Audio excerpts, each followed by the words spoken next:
हमारे चैनल को सब्सक्राइब करें और बेल आइकन दबाएं।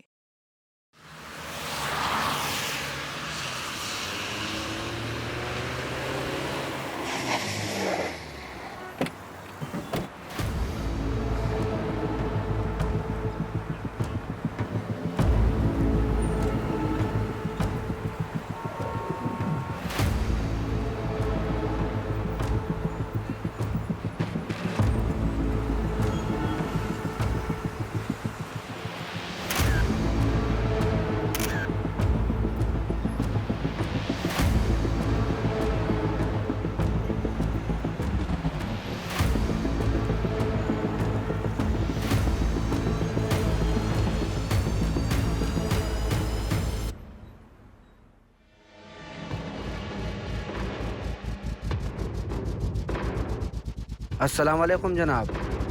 वालेकुम सलाम। जनाब, लखनऊ का काम फतेह हुआ। तुझे पता है आगे क्या करना है? जी जनाब, कल बारी मुंबई की। इंशाअल्लाह।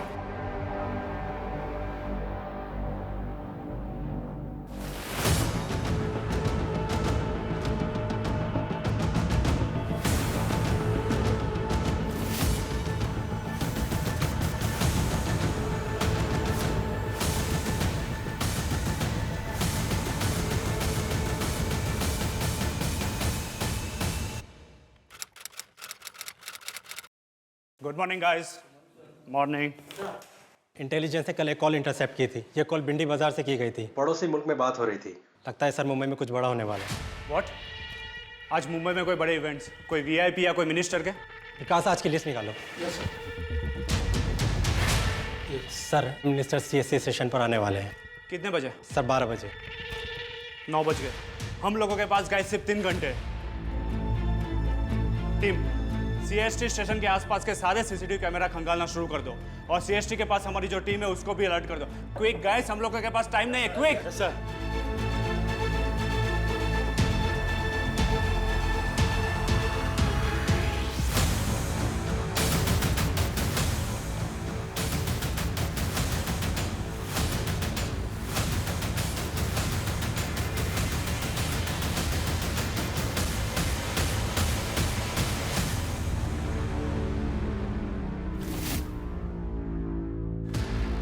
कुमार नितिन, कुछ मिला क्या? नहीं सर, अभी सर्च कर रहे हैं।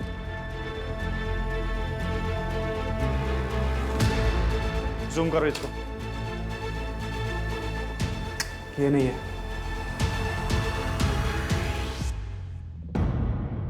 Guys, he must be a very clever person. Keep an eye on every footage. Zoom कर, जूम कर, जूम कर।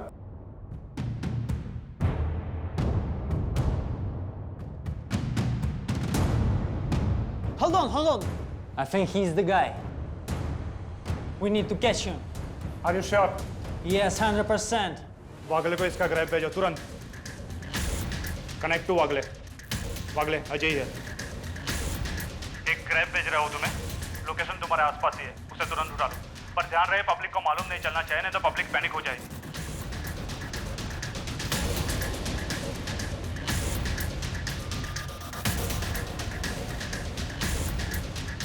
Oh my god.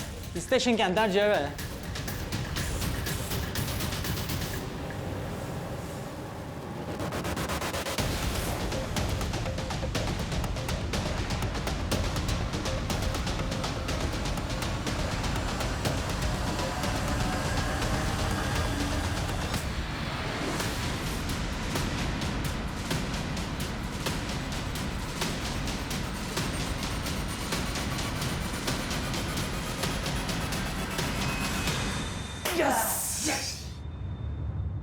Good job, guys.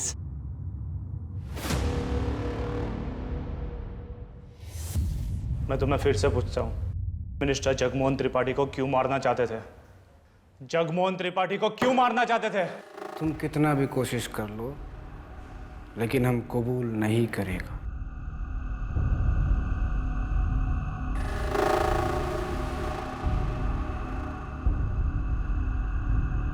लगता है 9/11 भूल गए ये लोग। कहिए तो फिर से याद दिला दें। मिस्टर इमरान जरदारी, अब बताओ उस लड़की के बारे में जो तुम्हें परोसिमोक में मिली थी, क्या उम्र थी उसकी? विकृत मानसिकता, भावहीन स्वभाव और चालाक दिमाग एक कुख्यात अपराधी की लिखित परिभाषा होते हैं। मनुष्य के कर्म, आचार, विचार और आंतरिक स्वभाव अक्सर उसकी अच्छी या बुरी प्रवृत्ति के साक्षी होते हैं। लेकिन जब ढोंग का जाल बहुत गहरा हो, भेड़ों के बीच उनकी खाल ओढ़कर कोई भेड़िया रह रहा हो, तब उस बेबाक अपराधी की पहचान करना बहुत मुश्किल हो जाता है। मैं आशुतोष राणा आपका स्वागत करता हूं क्राइम पेट्रोल के इस नए अध्याय शातिर क्रिमिनल्स में। इस अपराधी के खुराफाती दिमाग ने न सिर्फ देश भर की पुलिस प्रशासन और जनता को हिलाकर रख दिया था, बल्कि विदेशी ताकतों तक को अचंभित कर दिया था। अरे वाह, शर्ट मधला फोटो किती मस्त दिसतोय. कुर्ता पण छान दिसतो मला. Good job Kinjal.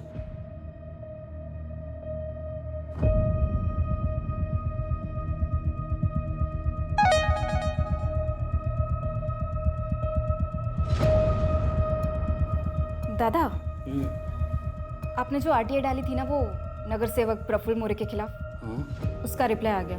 अच्छा, क्या है? दादा, सड़क बनाने का बजट 30 लाख का था। मुझे लगता है उसने ना मुश्किल से 10 लाख खर्चे होंगे। लगा ही था मुझे, तभी तो जरा सी बारिश का हुई, उन सड़कों पर बड़े बड़े गड्ढे पड़ गए। दादा, जनता के वो 20 लाख खा गया है। चीटर कहीं का। इसका हिसाब उसको जनता को देना पड़ेगा. पैसे का त्याच्या बापाचे नाहीत. तो एक काम कर, कल सुबह अपने सारे आदमी मोरे के घर के सामने खड़ा कर और मीडिया को बुला लेना, विसरू नकोस. लेकिन दादा, कल हमें वृद्धाश्रम जाना है, वार्षिक महोत्सव है। फिर तो हमें वो प्रगति कॉलोनी जाना है, कुछ पानी का प्रॉब्लम है वहाँ पे। फिर शाम में हमको। अरे बस कर किंजल, तेरे शेड्यूल में मेरे दोस्त के लिए सांस लेने का टाइम है कि वो भी नहीं है? अच्छी बात नहीं, सर पर इलेक्शन है और प्रफुल्ल मोरे को हराना है। किंजल, प्लान में थोड़ा सा चाहिए. कल दोपहर के बाद की सारी मीटिंग्स कैंसिल और शार्प 2 बजे अपने सारे आदमी मोरे के घर के सामने खड़े रहेंगे. या मोरेचा ना असली चेहरा सर्वांसमोर आणलाच पाहिजे.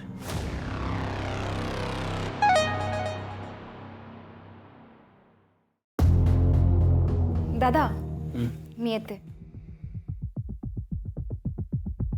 यार हितेन, देख, इलेक्शन है, प्रेशर है, मैं समझता हूँ, पर यार अपने प्रॉपर्टी वाले बिजनेस पे भी ध्यान देना जरूरी है यार. भाई, घर इसी से चल रहा है.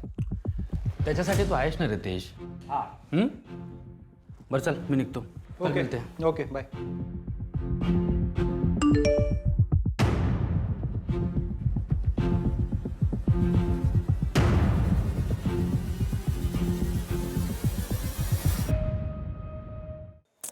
अरे तुम समझ ही नहीं रहे हो, ऐसा करके क्या हो जाएगा? चल घर. दादा, इतनी जल्दी जा रहे हो? अगं खूप डोकं दुखतंय माझं, सोचा निकल लो. तू भी एक काम कर, स्कूटर रहने दे इधर, बारिश आ रही है. चल मेरे साथ. दादा, लेकिन मैं घर नहीं जा रही हूँ. मेरी फ्रेंड पायल है ना, उसका एक्सीडेंट हो गया है, वो सिटी हॉस्पिटल में एडमिट है. मैं बस वहीं जा रही हूँ उसको मिलने. अरे तो मैं हॉस्पिटल छोड़ दूंगा ना. चल, बारिश आ रही है, चल जल्दी. बाद में कॉल करती हूँ.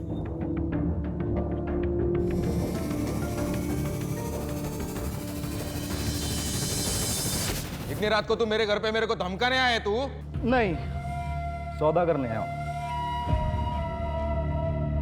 सरकार ने आपको सड़क बनाने के लिए 30 लाख रुपए दिए, आपने खर्च किए 10 लाख.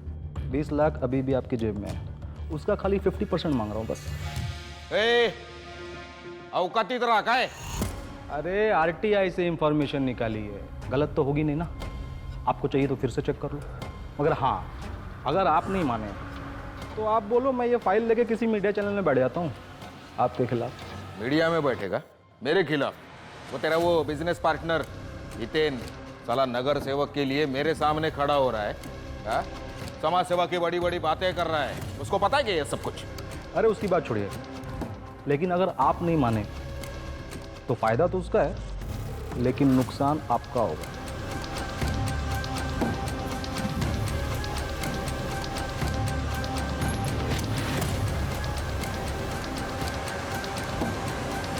ठीक है,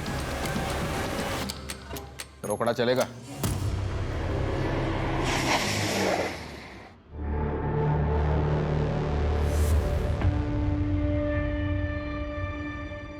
साले तेरी इतनी हिम्मत, मेरी गाड़ी रोकेगा तू? पिछली बार की मार भूल गया क्या? साले! मैं कुछ नहीं बोला हूं हितेन, और आज के बाद तू भी नहीं बोलेगा। दादा! अरे! दादा! कपिल! नहीं! दादा!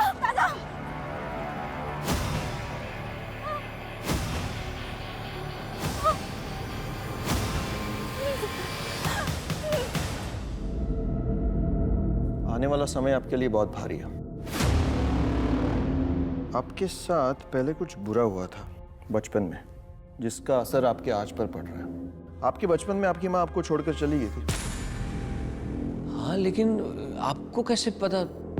उसी की तो विद्यालय में। योगेश जी, इससे बाहर निकलने का कोई तो उपाय होगा। देखिए, आप कुछ भी कीजिए, बस मुझे किसी भी कीमत पे सत्ता चाहिए। कुछ चीजें बदलनी होगी घर में और ग्रहण निकालना होगा। ग्रहण? मैं समझा नहीं, कहां से निकालना होगा? आपके घर के पीछे की तरफ एक खाली जमीन है, वहां से।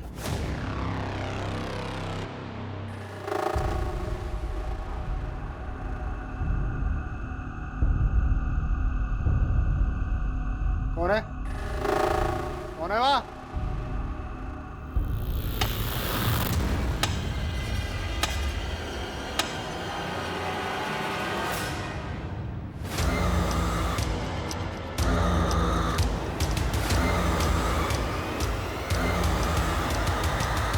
ए लड़की, कौन हो तुम?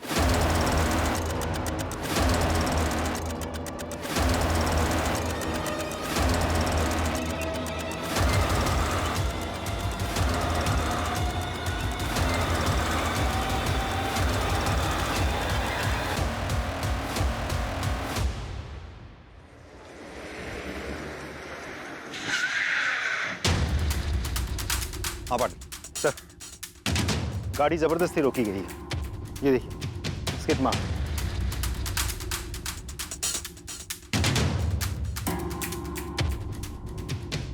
पाटिल सर, ये देखने जरा, किसी की चबाई हुई लगती है। एविडेंस बैग में डालो उसको। सर। और बॉडी कहाँ है? सर इस तरफ आइए।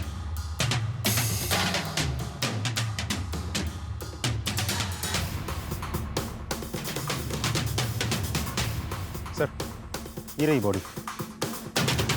विक्टिम का नाम हितेन राणे है। इस साल नगर पालिका के इलेक्शन में खड़ा होने वाला था। सर, हमें ये भी पता चला है कि हादसे के वक्त इसकी बहन किंजल राणे, वो भी इसके साथ थी। तो इसकी बहन किंजल इस वक्त कहाँ है? पता नहीं सर, हमने पूरा एरिया अच्छे से छान मारा, लेकिन कोई और डेड बॉडी तो हमें मिली नहीं। लेकिन सर, ये ब्रेसलेट मिला है, इसमें खून भी लगा हुआ है। ये तो किसी फीमेल का ब्रेसलेट है, शायद इसकी बहन किंजल का होगा। ब्लड भी लगा हुआ है, गाढ़ा हो गया है लेकिन सूखा नहीं है। इसका मतलब ये कांड हुए ज़्यादा वक्त नहीं हुआ। गाड़ी हमें वहाँ बाहर खड़ी मिली है और ये यहाँ, यानी कि विक्टिम पे हमला वहाँ हुआ है। विक्टिम अपनी जान बचाकर भागता हुआ यहाँ आया, कातिल इसके पीछे भागता भागता यहाँ आया और यहाँ आकर इसे मार डाला। पाटिल, आसपास का एरिया फिर से सर्च करो, शायद कोई सबूत हाथ लग जाए। जल्द से जल्द हमें किंजल को ढूंढना होगा। सर।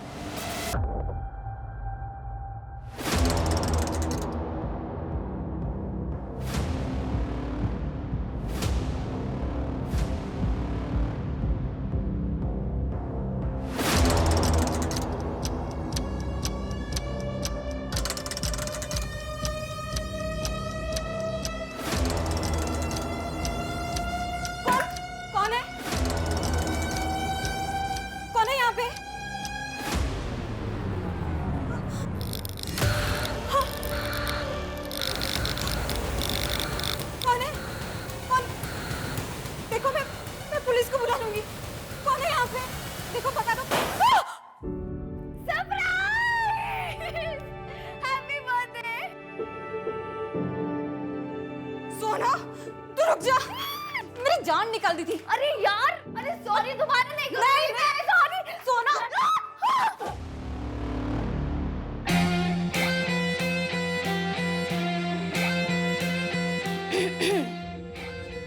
हेलो लवर्स, बर्थडे मेरा है ना, तो मुझ पे भी थोड़ा ध्यान दे दो। पार्टी शुरू करते हैं ना? चलो केक ले आओ। कपिल कंफर्म आएगा ना? उसने बोला है कि वो सीधा कैफे आएगा, तेरे लिए सरप्राइज गिफ्ट लेने गया है। हाँ? हाँ। दादा आप मुझे क्या देने वाले हो?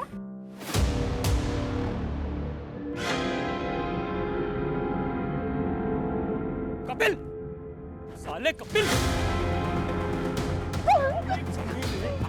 तू इतना गिर गया कि के साथ जबरदस्ती करेगा। देखो ना। मेरी बात तो सुन यार, क्या बात सुनूं तेरी? क्या बात करेगा? एक बार बात किया। किंजल फोन लगा पुलिस को।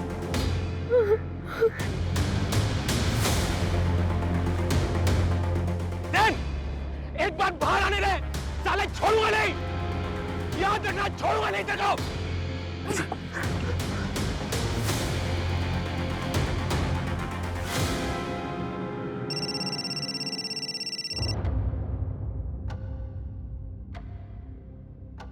हेलो, हितेन राणे मर चुका है।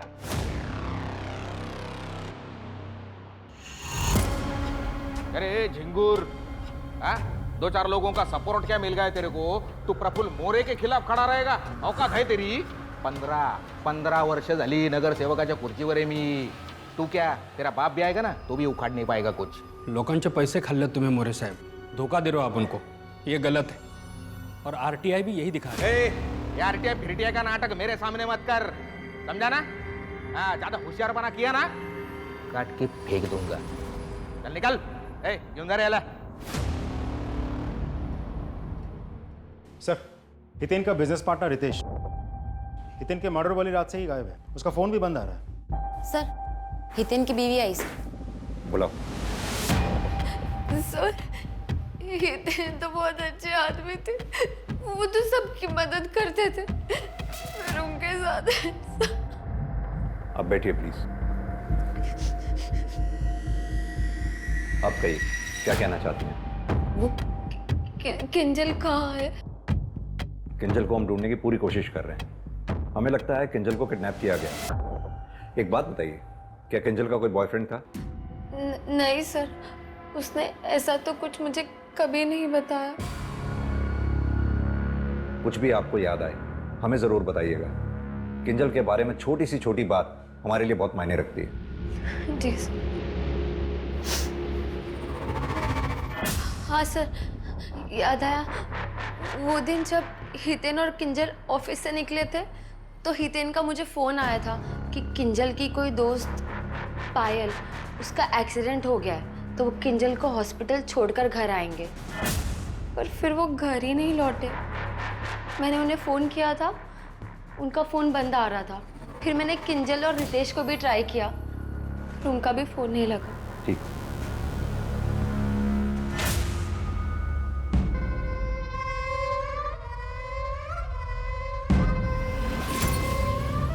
ये सब क्या चल रहा है? जब भाभी जिंदा थी आप तब भी ऐसे ही करते थे.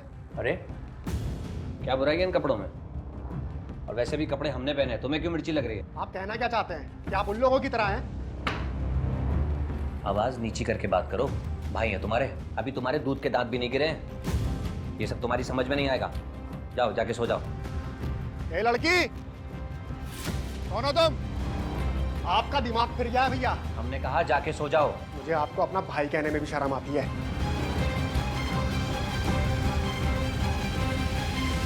36 murder on rape. Why? What were we thinking? Targets कैसे करते थे? वीना मालिक, ये लास्ट विक्टिम थी ना? डिम्पल.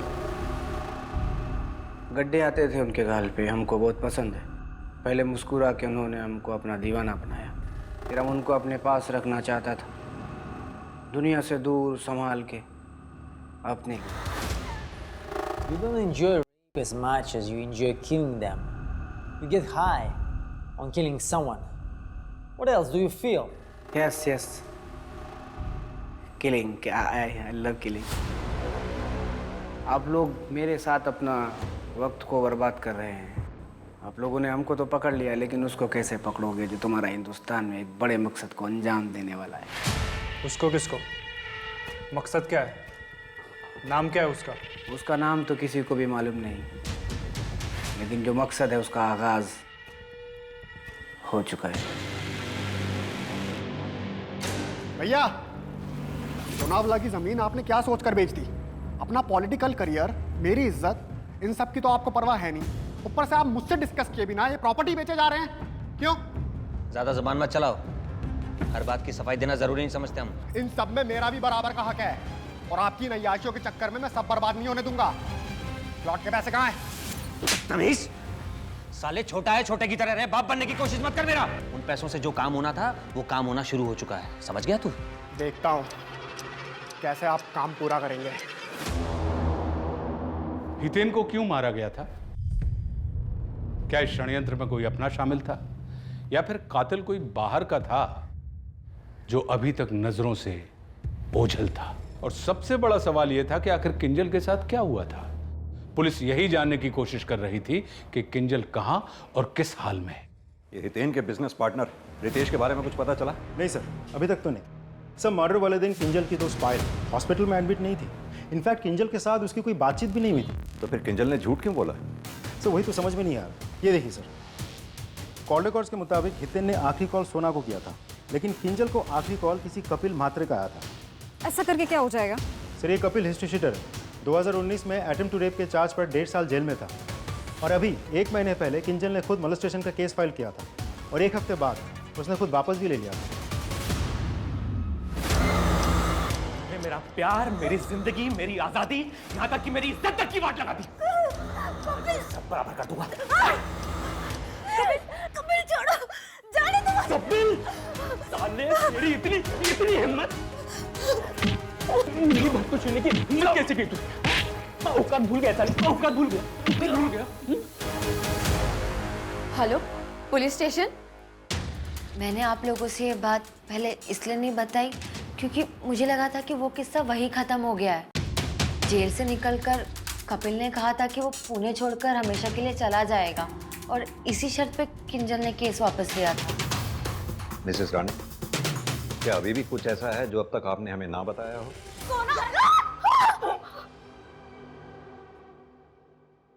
नहीं सर।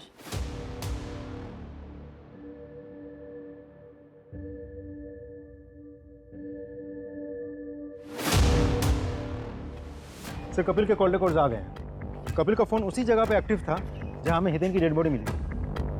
पाटिल, काफी चांसेस हैं कि किंजल को कपिल ने ही किडनैप करके कहीं रखा हो। ये कपिल को जल्द से जल्द ढूंढना होगा। सब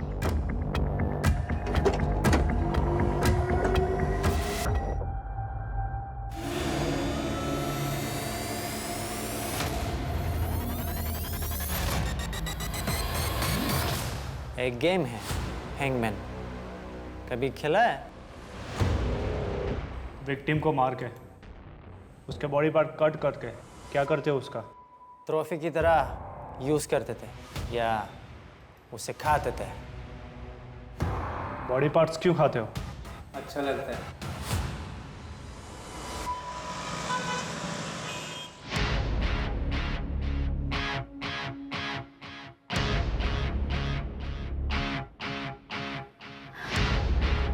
थैंक यू सो मच। अब मैं थोड़ा बेटर फील कर रही हूँ। मॉम के जाने के बाद बिल्कुल अकेली हो गई। आई होप इससे थोड़ा फ़ायदा हो। बिल्कुल होगा। 2 हफ्ते के अंदर तुम्हें तुम्हारा ट्रू लव मिल जाएगा।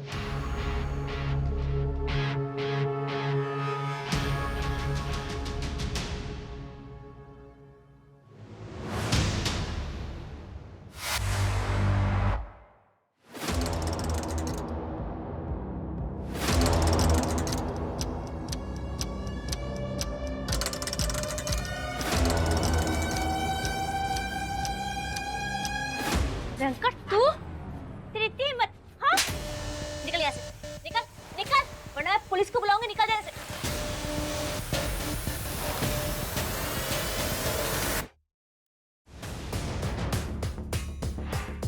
गुप्ता, बॉडी को तुरंत पोस्टमार्टम के लिए भेजो। सर, कपिल और सोना ये दोनों 2 साल पहले तक एक दूसरे को डेट कर रहे थे, लेकिन सर मैंने सोना के कॉल रिकॉर्ड चेक किए हैं। पिछले 1 साल में ये दोनों एक दूसरे के साथ कांटेक्ट में नहीं है। करीब 2 साल पहले किसी श्रेया नाम की लड़की ने इसी कपिल के खिलाफ अटेम्प्ट टू रेप का केस फाइल किया था ना? हाँ सर, मैंने उस केस की जजमेंट कॉपी पढ़ी है। उस केस में हितेन, किंजल और सोना तीनों ने कपिल के खिलाफ गवाही दी। फिर तो इस कपिल के पास बहुत स्ट्रांग मोटिव है। हो सकता है ये सारा कांड कपिल ने ही किया हो बदला लेने के लिए। वो श्रेया, उसका कोई कांटेक्ट मिला? नहीं सर, अभी तक तो नहीं, हम ढूंढ रहे हैं। कि सोना भी हमसे कुछ छुपा रही है। इसका फोन टैप करो। Right sir.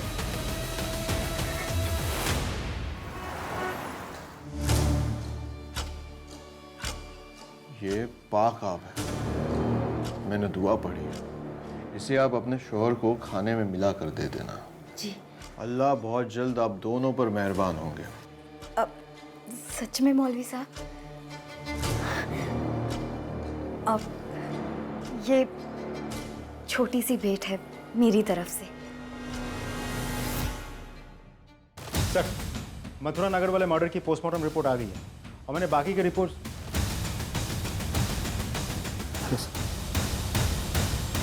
रितेश, तुम अब तक कहाँ थे तुम? सर वो एक्चुअली जिस दिन ये हादसा हुआ मैं उसी रात माता रानी के दर्शन करने के लिए निकल गया था। रास्ते में नेटवर्क नहीं था तो कुछ पता ही नहीं चल पाया सर। सर मैं तो अब भी शॉक में हूँ। हितेन सिर्फ मेरा बिजनेस पार्टनर नहीं था सर, मेरा बेस्ट फ्रेंड भी था। तुम्हारी और हितेन की किसी के साथ कोई दुश्मनी? रियल एस्टेट एजेंट या फिर कोई बिल्डर? नहीं सर, ऐसा तो कुछ नहीं था। और वैसे भी हितेन सबके साथ बहुत अच्छे से रहता था, सिवाय प्रफुल्ल मोरे के। सर देखिए, ये बात तो हर कोई जानता है कि आने वाले कॉर्पोरेटर के इलेक्शन में ये लोग दोनों एक दूसरे के सामने खड़े थे, तो एक दूसरे के खिलाफ थे बस, और ऐसा कुछ नहीं था। ये चोट कैसे लगी? सर एक एक्सीडेंट हो गया था छोटा सा। सर और कुछ पूछना है आपको? जा सकते हो। Thank you. रोकड़ा चलेगा? दौड़ेगा। रोकड़ दे त्याला। ये आप ठीक नहीं कर रहे। थांबा, जरा मरल ना ते।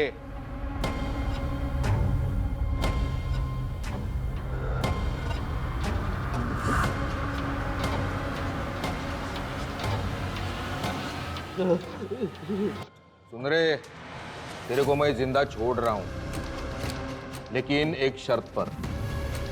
तेरे को मेरा एक बड़ा काम करना पड़ेगा। करेगा? Good boy. या तो आप सुधर जाइए और हम साथ मिलकर बच्चा करने की कोशिश कर सकते हैं, और या फिर मैं अम्मी अब्बू को अभी जाके सब कुछ सच सच बताती हूँ कि आपका बाहर अफेयर चल रहा है। धमकी दे रही है तू मुझे? मैं अब और सहन नहीं करने वाली हूँ। तेरी ये मजाल? हाँ? बस बस अब बहुत हो चुका। अगली बार मेरा हाथ आपको रोकने के लिए नहीं, आपको जवाब देने के लिए उठेगा।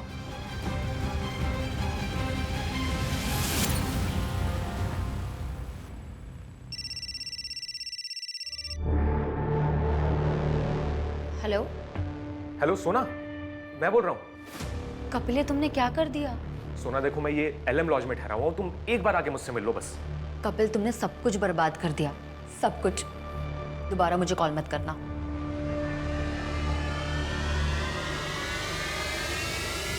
बेटा, जब पुलिस से छिपते हैं ना तो अपनी एक्स गर्लफ्रेंड को फोन नहीं करते। बट सर मैंने श्रेया, क्या हुआ? इतनी जल्दबाजी में क्यों बुलाया मुझे? कपिल, एक्चुअली मैं तुम्हें थैंक्स बोलना चाहती थी। अगर तुमने मेरी हिम्मत नहीं बढ़ाई होती तो मैं अपने अब्यूसिव बॉयफ्रेंड से कभी ब्रेकअप नहीं कर पाती। अरे इट्स ओके यार, कोई बात नहीं। पर यार मैं अभी थोड़ी सी जल्दबाजी में हूँ। वो किंजल का बर्थडे है ना, तो सब लोग आने वाले हैं वहाँ, तो मैं अभी चलता हूँ। मैं If you don't mind, just 2 minutes, please.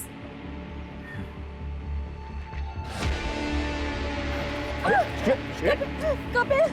प्रिया क्या कर रही हो तुम? हम ये कैसे मान लें तुम्हारी ये कहानी सच है या नहीं? श्रेया बोलेगी तो मान लेंगे सर। श्रेया? कहाँ है श्रेया? सर, जब किंजल ने मुझ पे मॉलेस्टेशन का केस फाइल किया तो मैंने श्रेया को ढूंढा, और जब श्रेया मिली तो उसे अपने किए पे काफी शर्मिंदगी थी, इसीलिए मेरी मदद को राजी हो गई थी।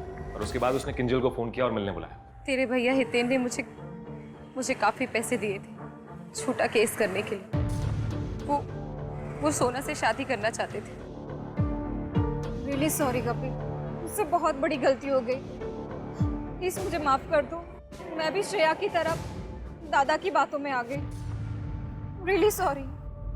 दादा, कल की मीटिंग फाइनल कर रही हूँ। दादा? दादा क्या बात है, परेशान लग रहे हो? कपिल जेल से बाहर आ गया है, बार बार कॉल कर रहा है सोना को। कपिल सोना का पास्ट था और मुझे पता है वो कभी भी उससे बात नहीं करेगी। अगर कर ली तो क्या होगा? अगर सोना ने उसकी गलत बातों में आके मुझे छोड़ दिया ना, तो मैं सुसाइड कर लूंगा। दादा काय बोलतोय तुम्ही? किंजल, फक्त तूच माझी मदत करू शकतेस, प्लीज। मैं बस उस कपिल को ना हमेशा हमेशा के लिए यहाँ से भगाना चाहता हूँ। That's it. दादा काय करूँगी? सांग। कपिल, मुझे सारी असलियत का पता चल गया। I am really sorry. It's okay. मैं तो तुम्हें सिर्फ सच्चाई बताना चाहता था।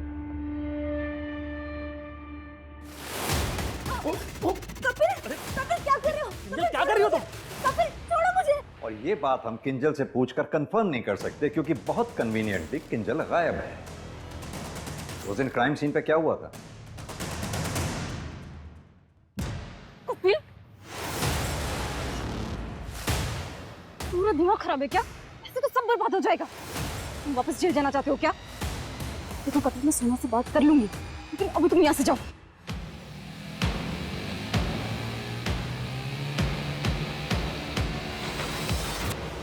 तो तुम्हारा कहने का मतलब है जब तुम वहां से गए तो हितेन और किंजल दोनों ठीक थे। हितेन जिंदा था? एक्सक्यूज मी हेलो सर, एक और डेड बॉडी मिली है।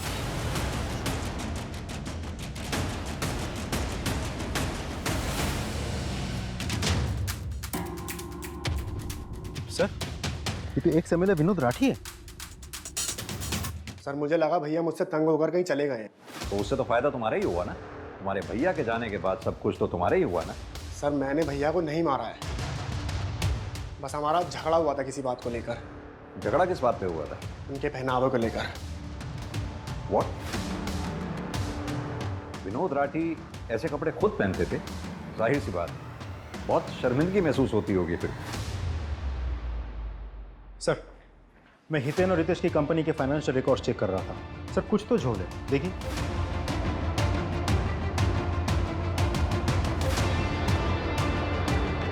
पिछले 6 महीनों में इन लोगों ने 9 बड़ी प्रॉपर्टीज बेची। काफी अच्छा टर्नओवर रहा हो। Right sir.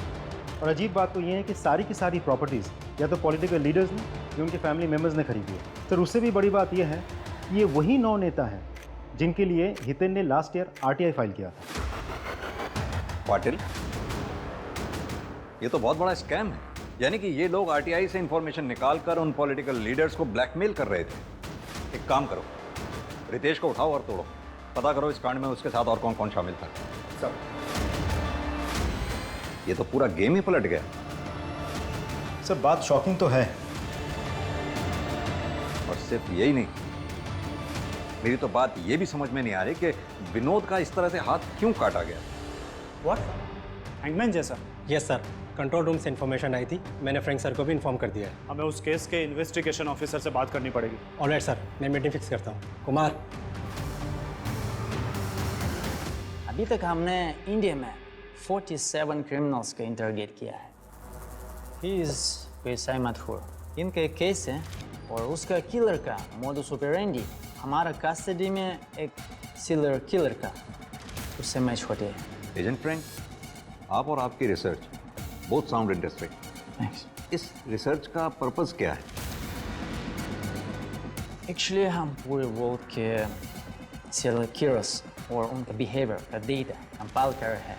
Back at home हमारा technical team artificial intelligence machine बना रहे हैं जिसमें ये सारा डेटा स्टोर होगा और ये मशीन किलर का मूड सेंस करके इंटरोगेशन में डिटेक्टिव्स की हेल्प करेगी। ये तो हम सबके लिए काफ़ी हेल्पफुल और बहुत अच्छा है। अब अगर हम इस केस के बारे में बात करें तो एजेंट फ्रैंक, विनोद को जिस तरह से मारा गया उसकी मॉडस ऑपरेंडी ठीक वैसी है जैसे सीरियल किलर काली की थी। सर, सोफिया डिसूजा को एग्जैक्टली वैसे ही टॉर्चर करके मारा गया जैसे जरदारी ने पाकिस्तान में उन लड़कियों को मारा था। Excuse me. Hello, what? पत्थर से सर कुचला गया? Stoneman in our custody, one of the 47 serial killers. लेकिन सर, सोफिया के मर्डर से 2 दिन पहले ही जरदारी को अरेस्ट कर लिया गया था। जरदारी उसका किलर नहीं हो सकता। सर, विनोद का मर्डर पुणे में हुआ था लेकिन ठीक उसी वक्त दिल्ली में काली दूसरा मर्डर कर रहा था, जिसके लिए वो बाद में पकड़ा भी गया था। एंड ऑल्सो जिस वक्त नज़मा का मर्डर हुआ, सतीश हमारे कस्टडी में था। आप लोग ये कहना चाहते हैं हम 3 अलग अलग सीरियल किलर्स को ढूंढ रहे हैं, या फिर कोई एक शख्स है जो इन सीरियल किलर्स को फॉलो कर रहा है, कॉपी कर रहा है? नहीं सर, मुझे नहीं लगता इन तीनों मर्डर्स के बीच आपस में कोई कनेक्शन है। वेंकट एक स्टॉकर था, तो ऐसा हो भी सकता है कि वेंकट ने ही सोफिया को टॉर्चर किया और उसे मार डाला, और ये भी हो सकता है कि वही कातिल हो और हमें सिर्फ उलझाने के लिए जानबूझकर उसने विनोद का हाथ काट दिया हो। जरदारी कुछ बोल रहा था, लेकिन उसको कैसे पकड़ोगे जो तुम्हारा हिंदुस्तान में एक बड़े मकसद को अंजाम देने वाला है? कि हिंदुस्तान में कुछ बड़ा होने वाला है।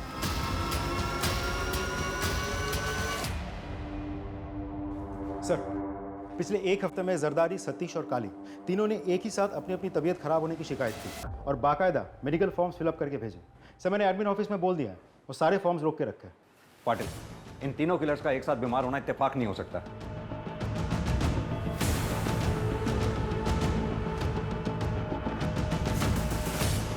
क्या बड़ा होने वाला है? बहुत बड़ा कुछ होने वाला है। बहुत बड़ा क्या होने वाला है? कौन करने वाला है? वो शातिर है, वो हम सबसे भी ज्यादा सुपर हीरो है वो। आप लोग उस तक कभी नहीं पहुंच पाओगे, उसको कभी हरा पाओगे नहीं। नाम क्या है उसका? नाम तो किसी को नहीं पता, और ना ही किसी ने आज तक उसकी सूरत देखी है। उसकी सूरत सिर्फ उसके शिकार ने देखी होगी। अब समझ में आया। तुम लोग यहां बैठकर हमारा टाइम वेस्ट कर रहे हो सुपर हीरो की कहानियां सुना सुना के, जबकि दरअसल कोई एक क्रिमिनल है ही नहीं। ये तीनों मर्डर्स अलग अलग लोगों ने किए हैं, दैट्स ऑल।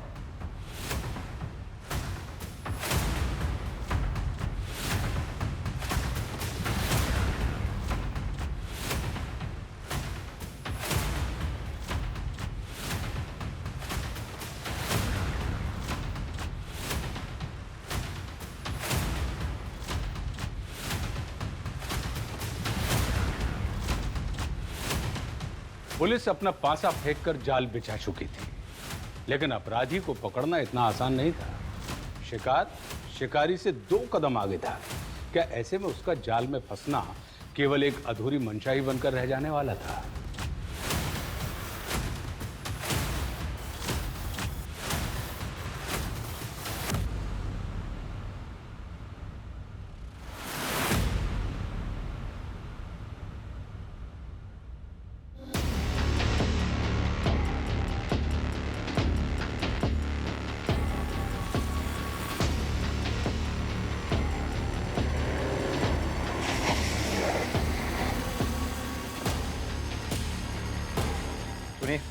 वो मेडिकल फॉर्म्स होंगे आपके पास। सर, पोस्टमैन ले गया, 5 मिनट पहले ही निकले, ज़्यादा दूर नहीं गया होगा। मैंने मना कर रखा था ना, क्यों दिया? Sorry sir. Come on body, चलो।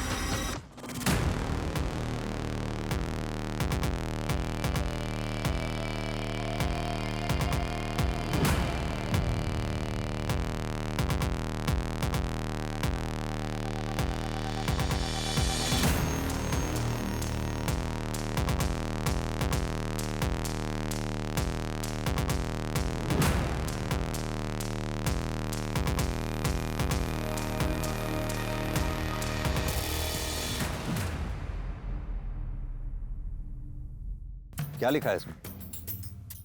मुझे उल्टी हो रही थी, लेकिन मैंने उल्टी की नहीं। जैसे सारे वायरस मेरे पीछे हैं, मन करता है दुनिया से कहीं भाग जाऊं। कुछ समझ में आया पाटिल? वायरस यानी पुलिस इनके पीछे पड़ी थी। और ये किस किसके हैं? सतीश, और ये काली। यानी कि हमारे जाने के बाद तुम्हारे तीनों दोस्तों ने इन मेडिकल फॉर्म्स के जरिए तुम्हें अलर्ट करना चाहा। इंस्पेक्टर साहब, ऐसे दूसरों के लेटर पढ़ा नहीं करते।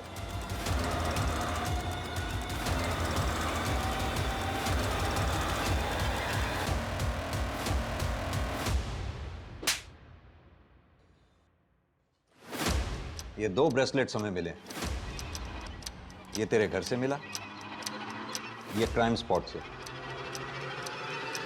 किंजल का है ही। कहाँ है किंजल? बहुत आसान था उसे बेवकूफ़ बनाना, मेरे प्यार के जाल में फंसाना। क्या कर रही है तू?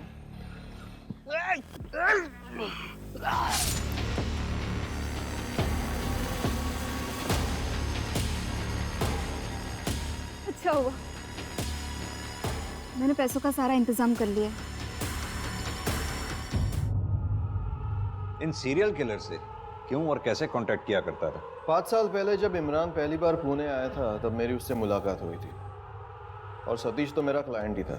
इमरान को मिलकर ऐसा लगा कि ये मेरा शिकार नहीं, मेरा दोस्त बन सकता है, और सतीश ने मुझे काली से मिलवाया। इमरान को पता था कि मैं पोस्टमैन का काम करता हूँ, इसलिए पहली बार सामने से उसने मुझे कांटेक्ट किया। जब मैंने वो लेटर पढ़े और वो नाम देखा तो मेरी आंखें भर आई। बकवास बंद कर, सीधी तरह से ये बता कि विक्टिम्स को क्यों मारा तूने? 2 वजह है सर। पहला, मुझे पैसा बहुत पसंद है, और दूसरा, मुझे डरपोक लोग बिल्कुल पसंद नहीं। भविष्य के बारे में कुछ भी बकवास करके उन्हें बेवकूफ बनाना बहुत आसान होता है। डर डर के हर रोज मर रहे थे, मैंने एक ही बार मारकर उन्हें मुक्ति दिला दी। ऐसे कितने लोगों को मारा आज तक तुमने? रोटियां बिना गिने खानी चाहिए सर जी। हमें पता है तकरीबन 135 लोगों को मारा है तूने। ये बता, अब बड़ा क्या करने वाला था तू?